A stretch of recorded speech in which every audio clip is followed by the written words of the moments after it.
अस्सलाम वालेकुम दोस्तों, वेलकम टू यूनिवर्सल साइंस। अगर हम अपना चांद उड़ा दें तो क्या होगा? क्या आपने ये सोचा? सबसे पहले हमें इसके नताइज जानने पड़ेंगे। क्या ये हमारे लिए बेहतर होगा? नहीं दोस्तों, ये बिल्कुल हमारे लिए बेहतर नहीं होगा। जब मैं इस टॉपिक के बारे में इंफॉर्मेशन कलेक्ट कर रहा था तब मुझे कुछ ऐसी बातें पता चली जो मैं आपको साथ शेयर करना चाहता हूँ कि कोल्ड वार के दौरान अमेरिका का एक प्रोजेक्ट था जिसमें उसने चांद को उड़ाने का फैसला किया। उस प्रोजेक्ट का नाम था A119। तो ये कोल्ड वार का ज़माना था और सोवियत यूनियन पीछे किधर रहने वाला था।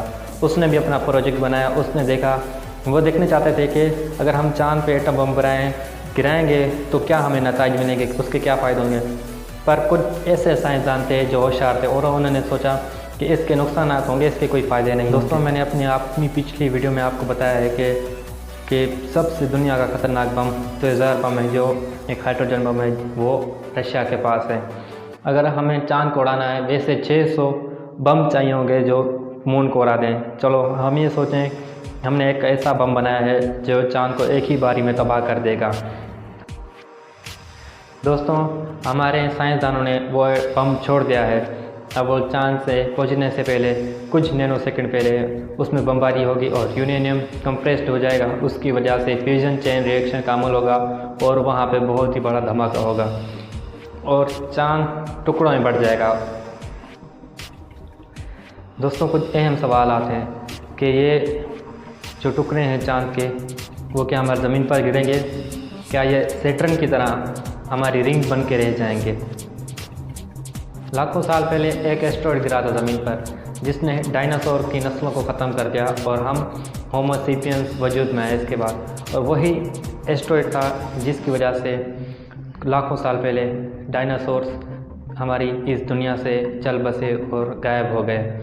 और इतने बड़े बड़े टुकड़े ज़मीन पर गिरेंगे तो बहरहाल छोटे टुकड़े तो हमारे एटमॉस्फेयर में ही जल के खाक पहुँच जाएंगे, जबकि जो बड़े टुकड़े होंगे 60 फीट से लेकर 1 किलोमीटर तक, वो दुनिया में बहुत ही बड़ी मिक़दार में तबाहकारी मच जाएंगे। 1 किलोमीटर तक का एस्टेरॉयड कम से कम पूरे पाकिस्तान या इंडिया को उड़ाने के लिए काफ़ी है, क्योंकि जो पहले लाखों साल पहले जो एस्टेरॉयड गिरा था वो कम से कम 60 किलोमीटर जितना बड़ा था और उसने पूरी डायनासोर नस्ल को ख़त्म कर दिया था।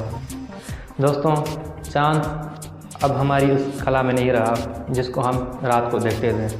अब इसकी वजह से सबसे बड़ा नुकसान होगा हमारे ऊपर, क्योंकि हमारे जो आइलैंड्स होंगे समुद्र के किनारे पर वो गायब हो जाएं, क्योंकि इसकी वजह से चाँद के ना होने की वजह से हमारी टाइड्स बहुत ही बड़ी होंगी।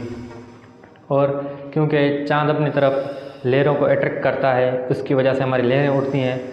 लोग ये समझते हैं कि ये हवा की वजह से होता है, पर ये चाँद की ग्रेविटी की वजह से होता है।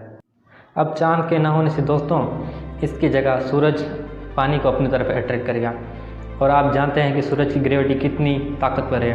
उसकी वजह से हमारे समुद्र में तूफ़ान आएंगे और सुनामी आएंगी, हमारी ज़मीन बिल्कुल बंजर बन जाएगी ऐसे सुनामी की वजह से।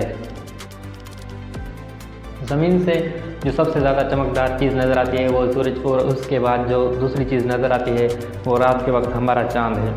अब उसकी वजह से ना होने की वजह से हमारी रातें बहुत ही काली हो जाएंगी और चाँद जो हमें ज़मीन को अपनी तरफ अट्रैक्ट करता है, जिसकी वजह से हमारे 4 मौसम रहते हैं वो अब नहीं रहेंगे। इसकी वजह से नेचुरल हैबिटेट भी तबाह हो जाएगी। हैरान होने की दोस्तों ज़रूरत नहीं है, क्योंकि ये हाल ही फ़िलहाल में ऐसा होगा नहीं और कोई ऐसा पागल नहीं जो अपना एटम बम जाके चाँद पर फोड़ दे। सब्र करें दोस्तों, किधर जा रहे हैं? सबसे पहले मेरे चैनल को सब्सक्राइब करें और बेल आइकन के नोटिफिकेशन को ऑल पर सेट कर दें, क्योंकि आपको मेरी लेटेस्ट वीडियो उसी वक्त मिल जाए।